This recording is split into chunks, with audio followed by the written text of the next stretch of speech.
Alright, so this is a 2008 Ford Escape.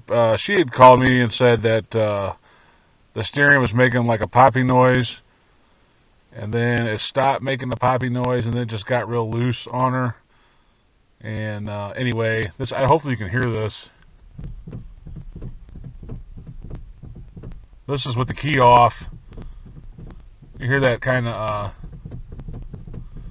popping noise coming out of there, and when you're driving it, it makes that noise, but also it'll kind of tighten up for a split second and then get real loose, almost like rotate real quick. And it's pretty disconcerting if you're driving down the street and just for a split second it feels like something broke in the steering. You're going to lose your steering, and then it comes back. And I think that's the play in the ujoint coupler. You got the steering column, and then you have a coupler that goes to your rack. And from 2008, 2010, Explorers, Ford had a lot of problems. Not Explorers, Ford Escapes. Ford had a lot of problems with these on the U-joint itself. So I haven't actually got down there and looked yet, but that's what I'm expecting, because this is it's not in the steering column itself. And if you go outside the vehicle and do it, you really can't hear it. It's just right down at the floor, right where the coupler's at, and what happens is that U-joint wears out and gets a lot of slop in it. And this is a pretty bad one, actually. So anyway, I'm gonna go down there and see if I can hear it a little bit better, and then we'll take that cover off and see if we can see anything. There's a big boot under there from the firewall. It goes from the steering column through there, and we'll take that back. And this isn't too hard of a job. I think it's like 2 bolts. And you know, you want your wheels to be straight and center before you take that coupler off, but we'll get to that. I don't want to jump ahead of myself, but anyway, let's go down there and see if we can hear it close. Alright, so here's the steering shaft right here. You can see, and it goes through this rubber boot here, and that's where the knuckles at. It's kind of in between there. It's very obvious that's where the noise is coming from. Hopefully that camera's picking it up. I'm not a big fan of this camera, but anyway, what we're going to do is just pull this boot back right here and take a look at it. I'm sure there's a lot of slop in it, so I'm going to go ahead and do that real quick, and then we'll take a look at it. Alright, so you just got to kind of pull that cover back for this firewall here. It's a little bit tight, but once you get one corner pulled back, it should pull out. And we definitely have a bad joint here. I'll kind of show you. I'm going to move it. See how much that's moving compared to the actual rack. See if I can show you what's going on here. This is your rack joint right here. This is what goes to your rack, this side, and this side here is your steering column. So watch this side here. It's not moving at all, but this is moving a lot. So just watch this section right here. You can see where all the movement's coming from. See all that movement? That should not be like that. So you got all that movement before it even touches the rack, you know, before it even gets down to the rack and starts catching. So that U-joint's wore out. So before you take this off, make sure your wheels are straight. Go ahead and lock your steering wheel, and then we'll take off this bolt, and then there's a bolt down below that goes to your rack, and you can usually get a long extension through your wheel well and get that one out. I'll show you what I'm going to do while I'm doing it, but just before you do anything, make sure your steering wheel is straight and your wheels are straight, your tires are straight outside, and then go ahead and lock the steering wheels, and then we'll start taking these there's 2 bolts to hold this on, and then this shaft will slide up. Sometimes it's a little hard to get up, and you can just take a pair of vice grips or whatever you have and just tap it up, clamp it on, tap it up a little bit, and it should slide up. But I'm not going to get too far ahead. First, let's take this bolt out, and then we'll take the other bolt out, and then we'll address that. Alright, so you can see there I got that bolt out. It's a 13mm bolt right here. It's pretty easy to get to once you get that cover off. And so you got that bolt, and you got one down by the rack. And the one down by the rack, I'll go out and show you real quick. It's not too hard either if you use the right combination of tools. Alright, so I went ahead and pulled the wheel off on this. You're going to be going in through here on right where the rack comes out, the tie rods and all that. And what I use is a very long extension with a swivel and a 13. And that tape there is just to keep the swivel you know, more stable. And this is, like I said, this is a pretty long extension, probably 2 feet maybe. So you're going to go up into this hole right here, and I'll kind of try to get you up in there and show you where that bolt's at. And all right, so there's the bolt right there. You're looking right at it. It's right there, and I already have it loose. And like I said, you just get your long extension knuckle in here and just get up in there and then start cranking on it.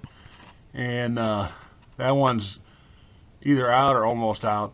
So once we get it out, we'll go back in the car and start pulling that steering column up, the shaft, and then that'll release it from this U-joint, and then we can pull this thing off.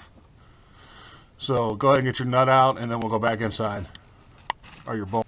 Alright, so I got it out now. Now I did have to take some channel locks or vice grips and clamp them lightly on that shaft and tap up on it, because there was you know, a lot of rust inside this knuckle and it was really tight. So I ended up, if you have to,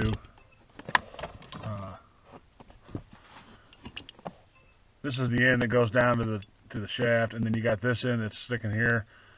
And I actually ended up tapping up on that shaft, and I put a long pry bar in here and kind of beat on to spread it a little bit.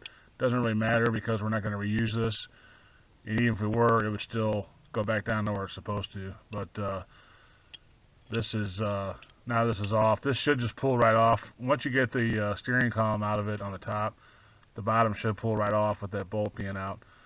So now we'll go get a new one, and I'll kind of show you this on the bench what's wrong. All right, so here it is off the car, and you can see all this movement. It's not supposed to do that at all. And it kind of binds up, which is what we were feeling when we were driving it. It would kind of bind up for a second and loosen. And it's kind of doing that now. I see all that movement. That's not supposed to be like that. So that's the noise. That's what the problem is. I'm going to go ahead and get one from Ford, get a genuine Ford part. O'Reilly's has one. I think they're about 110, 115, somewhere in there. But I'm going to go ahead and get a Ford one for this. And hopefully we won't have this issue again the rest of the life of this car. So I'm going to go get that. And alright, so I just got back from Ford. Got the new joint here. And, you know, there's no play at all like it's supposed to be. Very good to go. And again, here's the old one. All kinds of play. It's real notchy and gets kind of stuck. But anyway, we're going to go ahead and start putting this in. We'll put it in at the rack first and slide the bolt through and get it started, and then we'll put the steering column in, and then we'll just torque it all down. It's pretty simple, pretty straightforward. Alright, so I got the new one started. It's easier to start the bottom, so I just slid it in the way it's supposed to go on the bottom and start the bolt by hand. You can kind of move this knuckle out of the way. And then once you get that bolt started, you can tighten it up with that extension from outside. But just get it started first. Then put this column in the top here. And it won't want to slide down real easily. So just get it lined up. And put your vice grips towards the bottom. And just kind of tap the vice grips downward. Yours might go back and forth easier. This one's kind of rusty. The car itself. And I don't know. Usually they slide up and down pretty easy. But this one doesn't want to. So I just attached a pair of vice grips to the bottom of the shaft there and just kind of tapped on it real light with the hammer, and it went in. So once it gets seated, go ahead and start your bolt there, and then we can. Alright, so hopefully this camera's not too awkward.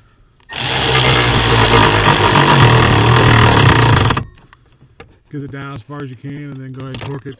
It's 52 foot-pounds on the torque on these, I believe, according to the book. So I'm going to go ahead and tighten. Alright, so we got the inside tightened down.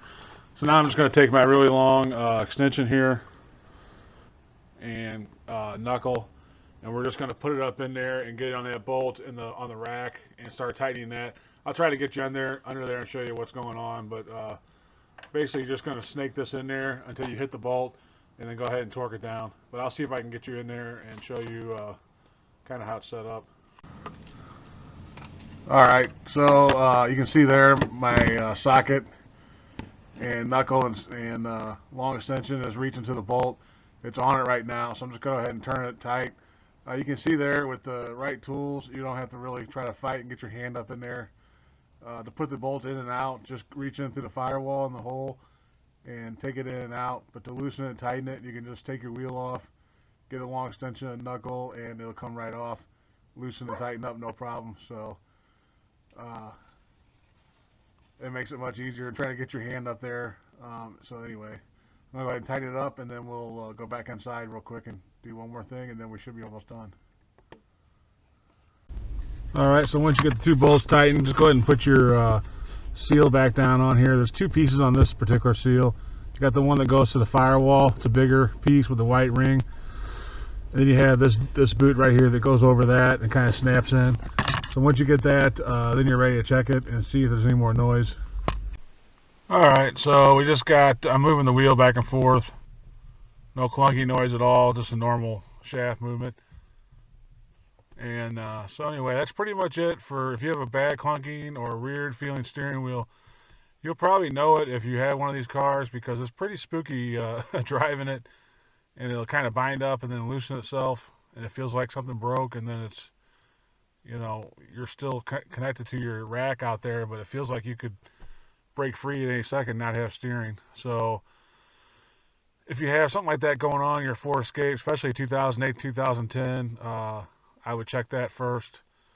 It's a pretty straightforward job. Not too bad. The parts on it aren't super expensive, and it'll make you feel a lot more confident driving your car. You could feel the looseness in the steering, and you could feel, like I said, you could feel that bind and then loosen up real quick, and you will definitely it'll wake you up when you're driving, especially you know, if you're not used to feeling like that, having that feeling come through your steering wheel.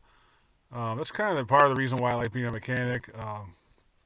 You know, I've had several different jobs this week, working on a old diesel injection pump and timing it, timing belts, brakes, pressing bearings. It's always something different every day. That's what keeps me going. I'm not really built for doing the same thing every day, day in, day out. Like, I mean, I know working on cars, you're kind of doing the same thing, but it's something different on the cars.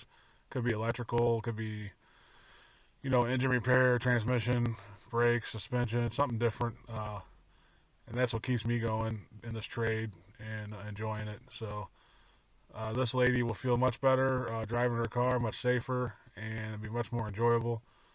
And we'll get her out the door, and it won't be super expensive on her. So anyway, I guess that's it for clunking, weird feeling in your steering wheel, 2008, 2010 Ford Escape. Now, I think 08 to 10 they had the major problem with these, but I don't know if the other years were affected by it. But if you have Escape of any year and it's doing something similar to this, I would check that first.